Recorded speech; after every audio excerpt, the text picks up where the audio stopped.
भरोसा भाई से हम अपन पूरा बात बतौले नहीं थे। एक बच्चा के प्रति सब कुछ कैले बनी, लेकिन भाई साथ में बा।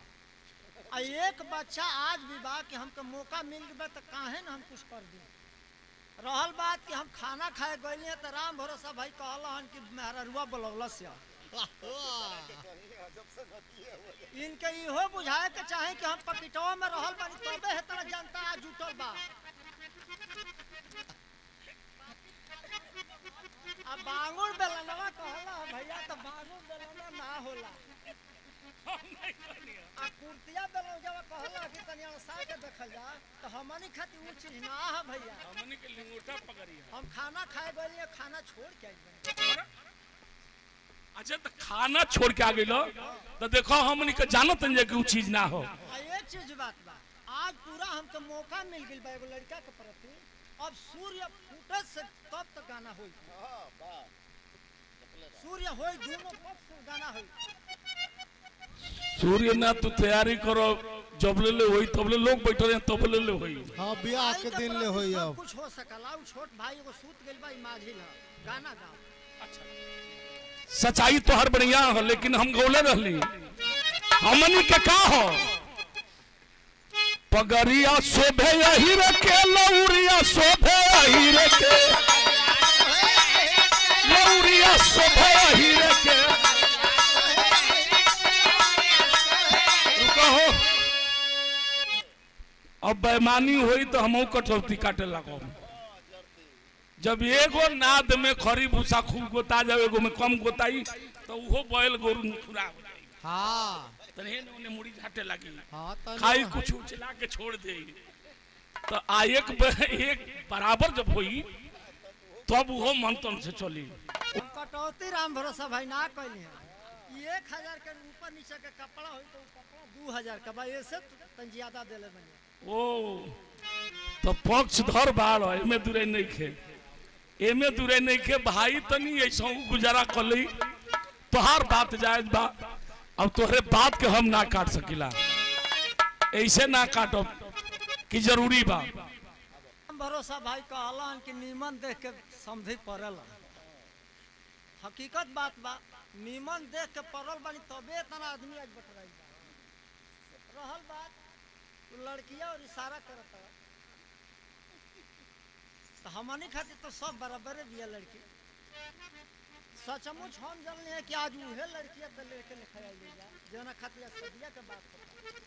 सेम टू सेम लड़की के रूप यह उम्र यह लंबाई चढ़ाई बा राम भरोसा। नहीं विजय भाई कहने से पहले भी सोचना चाहिए। इतने हम लोग नहीं हैं, कला किसी की बपौती नहीं होती, लेकिन हम सबके परिवार के लोग और बहन बेटियां आबरू से जिया करती हैं। ये मतलब थोड़ी है हाँ शकल मिला सकते हैं कि नहीं ऐसा नहीं लड़की बा वो लड़की के हम कहा के लेके साटा के लिए बनी बयाना दिले बनी बोलौले बनी उस साटा वाली लड़की ना ही है जो ना लड़की के तू बात करत वो रिश्ता है वो ब्रह्मा के दरबार से बना है और हमारे और आपकी किसी की बस की बात नहीं आखिर ये रिश्ता को कोई तोड़ सके। झूठा है तो ब्रह्मा जोड़े हैं, ये हमारे और आपकी बात नहीं है। बहुत पहले गीत के गोले रहने का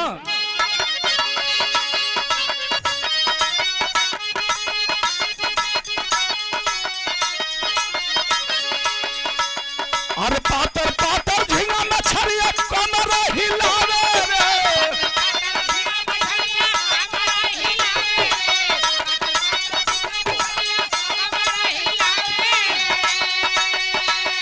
अरे कमर हिलावे रे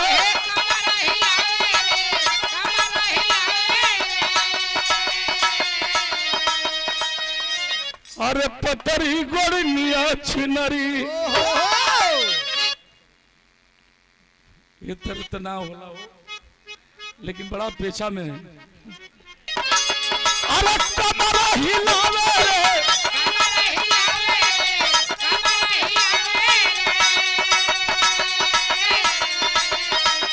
अरे अरे पतरी गोरी निया छिनरी। ए भाई विजय भाई अब लाइन रुका है ले ला सूती कहा ना गड़ी कोनो बात नहीं। ऐसा हूँ रही तो बढ़िया है। हम बता देते नहीं खाली तनी सा झलक हम में बतौले रही गुड़िया राज के बड़ा भरत नाच देखला आ हम तो ऐसे नचबो ना करना तनी खाली झलक बता दिला। ओमे 3 प्रकार के नाच हो जिनों में हम नचले हैं। अब माटी के महक जौन यहाँ लोग के नाच है डीजे वाली ना आज तक ले कोनो हीरो हीरोइन नाच के ना नचलन।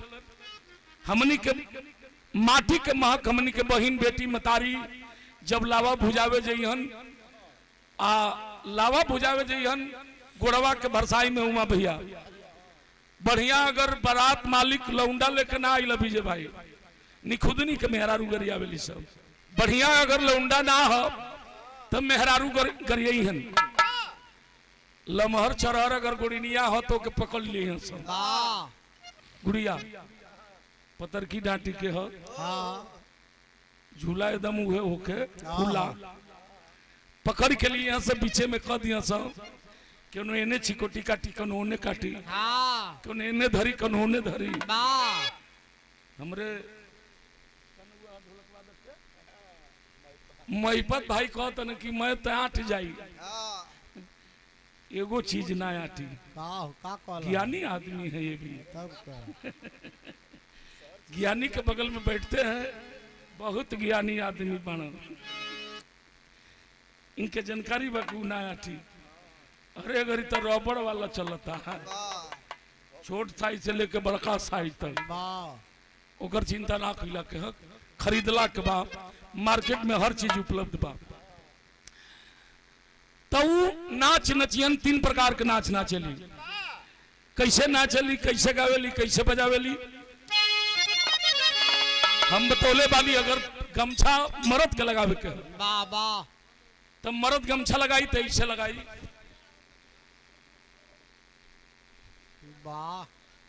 रे मरद ऐसे लगाई यही गमछा के अगर पहलवान लगी है तब पहलवान ऐसे गमछा लगी है तनी पेड़ुरिया के ऐंठ के चली यही गमछा के अगर यहाँ लोग लगावे के हो तो यहाँ लोग गमछा ऐसे लगी है ये करा के ऐसे कलिहन ये करा के तनी आराम से तो पिला पानी हमार ऐसे कलिहन लेकिन इहो देखा देखी ऐसे ना लगाओ थे देख ल गुड़िया राज के इहो कुल देखा देखी हमनी के अब ऐसे ना लगा के ऐसे लगाओ तड़ी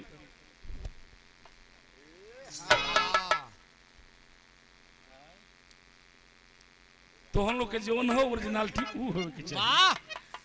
हमनी के माता बहनी जब पर्दा में हुई तो जब पर्दा में होली तो पर्दा में हुई तो ऐसे हो जी ये ऐसे हो जी अरे झिंगुर बोबा साफ ना लौकी तो करा के हिया लिए ऐजा न लौकी तो हिया लिए हे करा के हे में करी हन आ हे करा के हे में करी हन बुझा तक की मट ही का कल्पनावा प्लेट तनी बड़ा यूरे मरिहन ऐसे प्लेट मारे यही से जगन्नाथ बटो ना खरती तब का दवा डोल के लिए है ऐसे कलियन 3 प्रकार के नाच नाचली ओरिजिनलिटी एकदम हम बताई कैसे नाचली कैसे गावेली अरे कमर हिलावे रे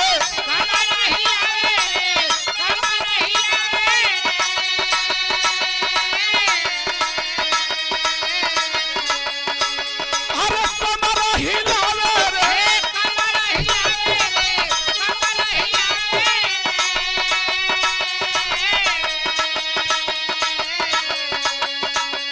अरे पतरी गोरी निया छिनरी अरे पतरी गोरी निया छिनरी भरसैया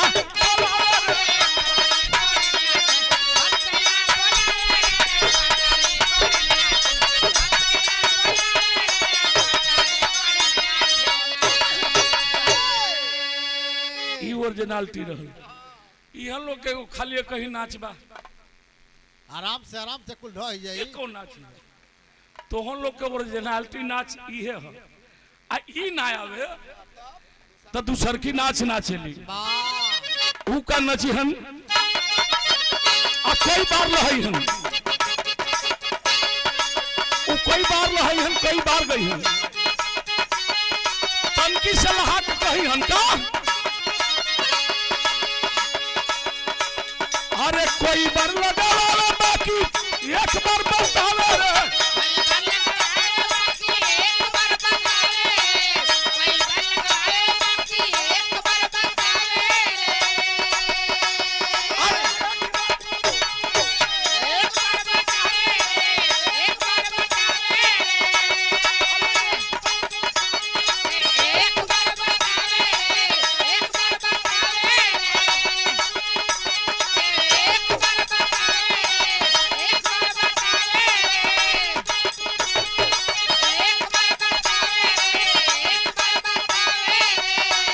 अरे बापा किरिए मैया किरिए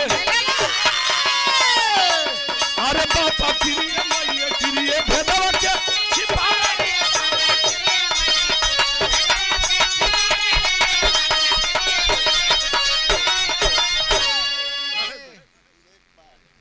त ई ओरिजिनलिटी खुल रहल।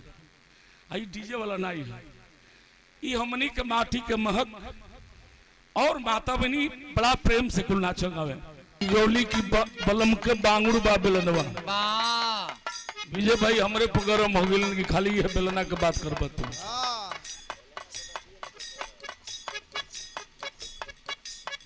ई बतौली सही से भेंट नहीं के हो चौकी पर मिलनवा। अच्छे बेलना कैसनो रहो, चाहे नैहर में तू बेलना पकड़ा चाहे ससुरा में पकड़ा, पकड़े तो बा हाथ में आवे के चाहे, हाथ में तोरा ले वही के बाद चाहे तू कितनो पढ़ल लिखल रहा। यही से कहल जाला कि ढंग सहूर सीख लेवे के चाहिए। बहुत पहले मार्केट में एगो गीत आई रहल,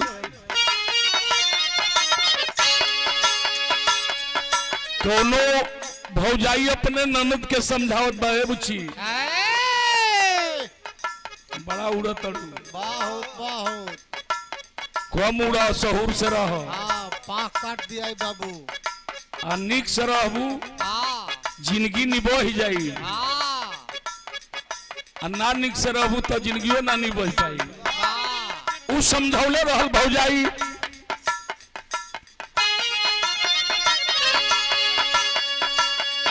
आज बात बाऊ लागता ते भौजाई के।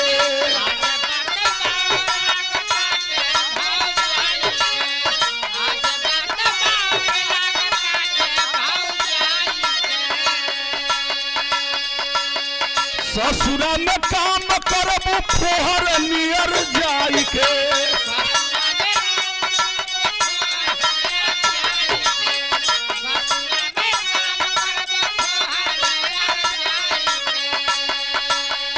आज बात बाउर लागता ते भौजाई के, फोहर नियर काम करबू ससुरा में जाई के। कहलस घर भर केहू के नाम अरे कहनवा मानली।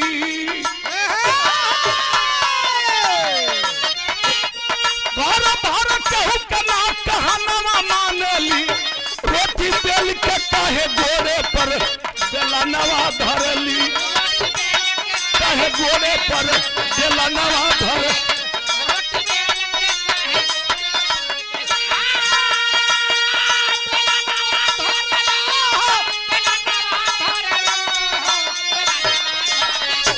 रोटी बेल के कहे गोरे पर बेलनवा धरलू।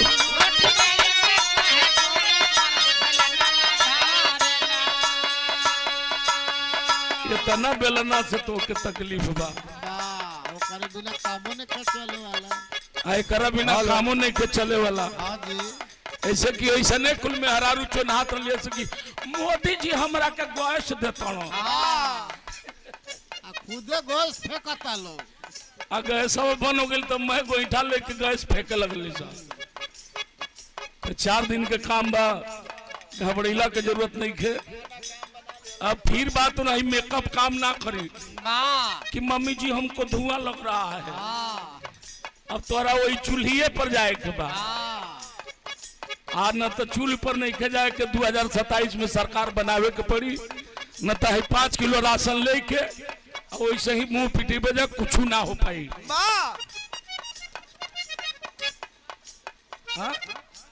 इतने ना, अब तो मुलायम सिंह यादव जी ने ऐलान किए थे किसानों के लिए, गरीबों के लिए फ्री बिजली, फ्री राशन, फ्री पानी।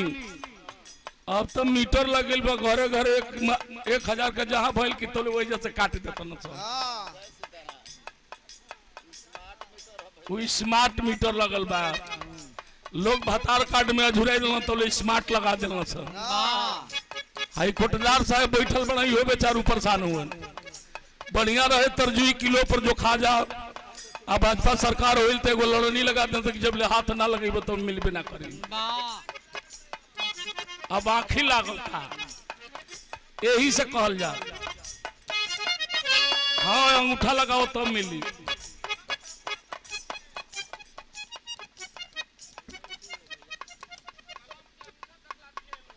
कलम से अंगूठा तक ला दिए। वो कहे थे कि घबराइए मत, हम हवाई चप्पल चलने वालों के लिए जहाज पर उड़ाएंगे, बैठाएंगे।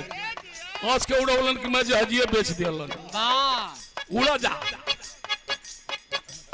पेट्रोल डीजल इतना महंगा भइल कि मैं दहेज लेके घर ही धरे के पड़ी, फिर साइकिलिए कामे आई। अब ना जरूर मंगवा लोग, बड़ा मुफला हमारे को लइकवा के गाड़िए दे देता। अरे गाड़ी लेके का करब जब पेट्रोल डीजल ना मिली, गैस मिलबे ना करी तो बढ़िया साइकिलिए न बा भैया, ओमे कौन तेल लागे के बा। यही से हम कहली का घोड़ा भारत के हुक्का ना कहना मानली, घोड़ा भारत के हुक्का ना कहना मानली, रोटी बेल के कहे गोरे पर बेलना धरेली।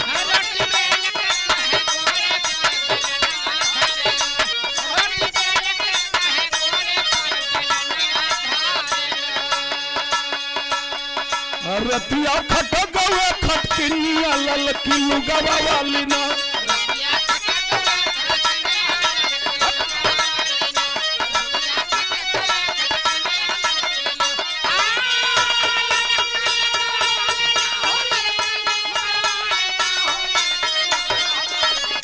रतिया खट गवे खटकिनिया ललकी।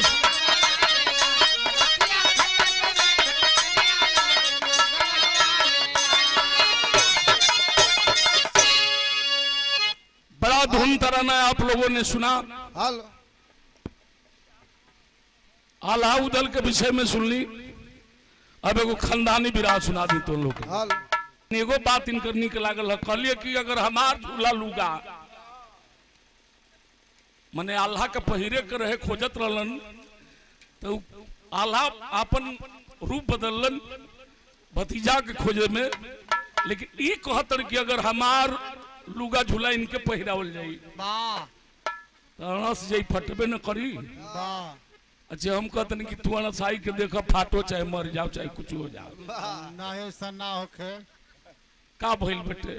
टराई ले लेबे के चाहिए, लोगन के विश्वास ना होला तो टराई ले लेलन, तो टराई ले लेबे के चाहिए। लुगा झूला से का मतलब बा, टराई लेके जान ले। भगवान कन्हैया गोपियों के साथ रास रचाए थे, लेकिन एगो बात बता दी आप लोगों से। लोग कहते हैं कि भगवान कन्हैया छिनरा थे, ये थे, रास रचाए थे, मजाक करते थे। नहीं, वो दिल के गहराई से प्रेम करते थे। सखियों का चुंदरी उठा करके कदम के डाल पर रखे, इसलिए आखिर जो भी सखियां, जो भी औरतें नहा रही है गंगा जी में, तमाम उसमें जीव जंतु हैं और कुछ भी हो सकता है, तो नंगा होकर न नहाए। तो वो के कहलो कि अही रहो चीर खींचले रहे। हाँ वैसे उघारे पानी में ना जाए के चाहे। तो हम लोग सीधा समझौता देते हैं, बताते हैं तनी बजा दे भाई के मन लगल हो। ओकरे बाद आप लोगन के विधा सुना दी कैसे।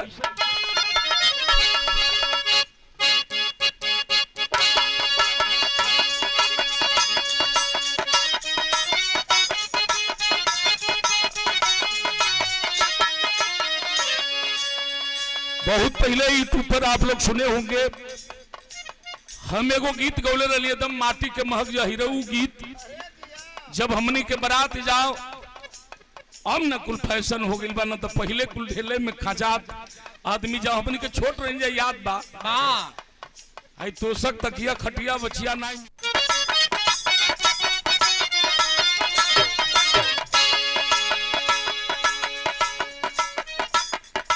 आप लोग यूट्यूब पर सुन ले हुई मोरी पिछुआ रवा बगानी बसवरिया,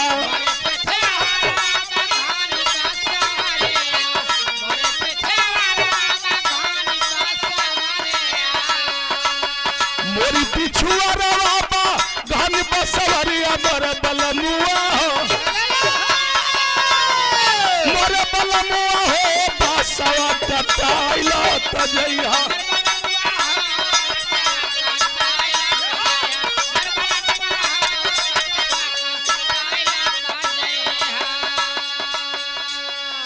गौले रहनी का बसवा कटवल रजाऊ बड़ा निक कैला,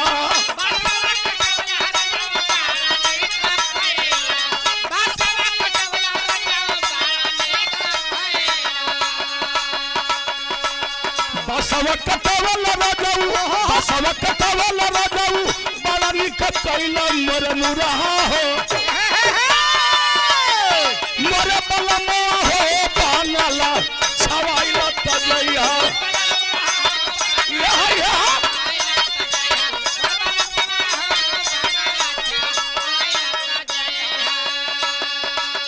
बानला छवाइला रजाऊ बड़ा निक कैला,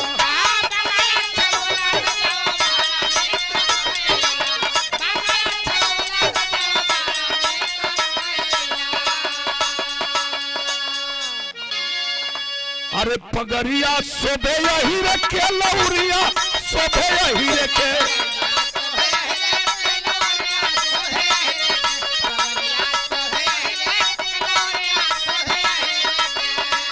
हाई लौरिया सोहे यही रखे, वो लौरिया सोहे यही रखे,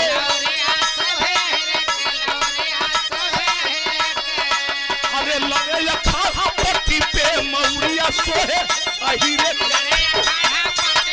लौरिया सोहे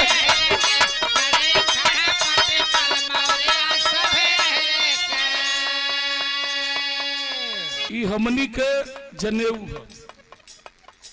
पगड़ी लौर लिंगोटा ये हीरे के खांटी जनेऊ है। यही से हम बतौली, यही से गौली तनी विजय भाई पानी दे रही के। और जब पानी पर आ जाता मर्द तो तनी कहल जाला कि पानीदार मर्द नहीं कि पानीदार मर्द नहीं, पानीदार मोती बिकत बहुदाम के, रसिया मजीद कहे पानी को बचाए रखो, पानी नहीं तो जिंदगानी किस काम की। तो मर्द के पानी है, पानी बचा कर रखे के चाहिए। अब